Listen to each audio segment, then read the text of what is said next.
আমার একটা চিন্তা সবসময়, কাছে যদি টাকা থাকে তাহলে আমি কাউকে ফিরাই না, কেননা দান দিলে দ্বিগুণ সব। এই জন্য মাঝে মধ্যে কেউ যদি থাকে তাহলে তাকে সাহায্য করার জন্য, উপকার করার জন্য তাকে ফিরাই না। কিন্তু চায় যদি 2000 দিয়ে 1000, চাওয়ার সাথে সাথে দেওয়ার পরে দেখা যায় ও তো দেরিও হতে পারে, আমার তো নিজের থাকতে হবে, চলে। চাওয়ার পরে 1000 টাকা চাইছে, আমি 500 টাকা দিছি, কিন্তু দেখা যায় 2-3 মাস হয়ে গেছে, এখন পর্যন্ত পাই নাই।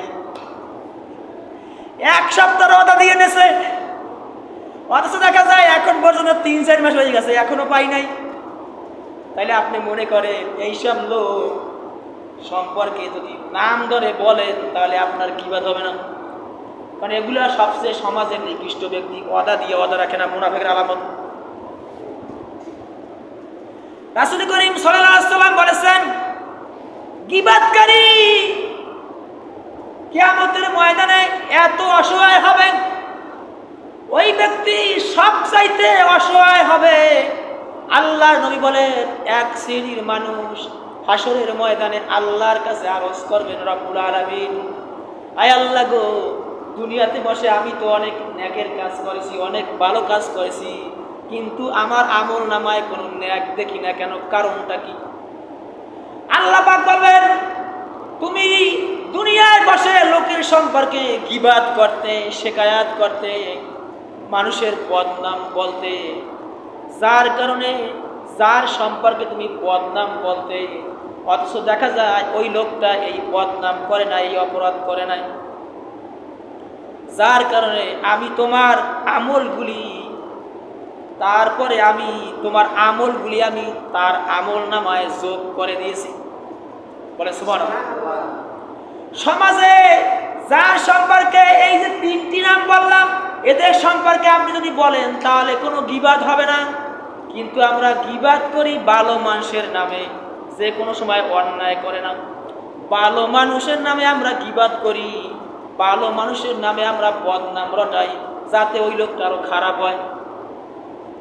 কিচ্ছু জানে না ভালো মানুষ, অথচ তার সম্পর্কে আমরা গীবত করি। কিয়ামতের ময়দানে ওই গীবতকারী সবচাইতে অসহায় হবে। আল্লাহ পাক বলবেন, তোমার আমলগুলি নিয়ে আমি যার সম্পর্কে তুমি গীবত করেছো তার আমল নামায় আমি যোগ করে দিয়েছি। আল্লাহ নবী বলেন, ওই ব্যক্তি তার বদ আমল নিয়ে জাহান্নামে চলে যাবে, ফেরেশতারা তাকে জাহান্নামে নিয়ে যাবে। বলে নাউজুবিল্লাহ। আর এক ব্যক্তি আল্লাহর কাছে বলবেন, রব্বুল আলামিন, আমি তো দুনিয়ায় বসে তেমন কোনো ভালো কাজ করি নাই, হয়তো মোটামুটি লোকটা ইবাদত করেছে, অল্প আমল করেছে, রব্বুল আলামিন আমার আমল নামায় এত নেক জমা হলো কি করে? মানে সুবহানাল্লাহ, আমার আমল নামায় এত নেক জমা হলো কি করে? আল্লাহ বলবেন, বান্দারে, তুমি ছিল এলাকায় অসহায় সাধারণ মানুষ, লোকেরা তোমার সম্পর্কে বিভিন্ন রকমের কটূক্তি করত, গীবত করত, তোমার সম্পর্কে বদনাম রটাইত, অথচ তুমি এই বদনামের সাথে কোনো জড়িতই ছিলে না। আমি যার কারণে যত বদনাম রটাতো, আমি তাদের নেকগুলি তোমার আমল নামায় আমি জমা করে দিয়েছি। বলে সুবহানাল্লাহ। সুবহানাল্লাহ কইতে ভালো লাগে, ভালো কথা বললে সুবহানাল্লাহ বলতে হবে। তোমার আমল নামায় জমা করে দিয়েছি, এই জন্য তোমার আমল নামায় নেক জমা হয়েছে যা তুমি কল্পনাও করো নাই। আল্লাহ নবী বলেছে, হাসরের ময়দানে ওই ব্যক্তি সবচাইতে অসহায় হবে, যেই ব্যক্তি অনেক নেক কাজ করার পরে তার আত্মীয় স্বজনেরা, পাড়া প্রতিবেশীরা, হকদারেরা আল্লাহর কাছে অভিযোগ দিবে, রব্বুল আলামিন আমাকে খামাখা আমার উপর জোর জবরদস্তি করেছে, মিথ্যা মামলা দিয়েছে, আমার নামে গীবত করেছে, আমাকে ঠকাইছে, আমার সাথে ভালো সম্পর্ক রাখে নাই।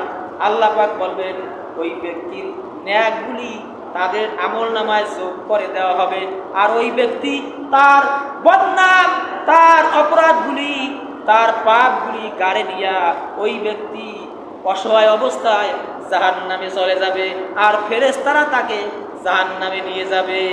বলে নাউজুবিল্লাহ। আর ওই ব্যক্তির চাইতে অসহায় ব্যক্তি এই ইহজগৎ এবং পরজগতে কেউ হবে না। রাসূল করিম সাল্লাল্লাহু আলাইহি ওয়াসাল্লাম বলেছেন, যার মধ্যে 3টা গুণ থাকবে, ওই গুণের কারণে, ওই রহমতের কারণে আল্লাহ রাব্বুল আলামিন তাকে পরকালে বিনা হিসাবে জান্নাত দান করে দিবেন। 1 নম্বরে গুণ আছে, যে তোমার উপরে জুলুম করেছে তাকে তুমি ক্ষমা করে দিবে। যে তোমার উপরে জুলুম করেছে তাকে তুমি ক্ষমা করে দিবে। আপনি যদি ক্ষমা করে দেন, এই ক্ষমা করার কারণে আল্লাহ রাব্বুল আলামিন আপনাকে পরকালে আপনাকে নাজাত দিয়ে দিবেন। 2 নম্বরে, যে আপনার সাথে সম্পর্ক ছিন্ন করেছে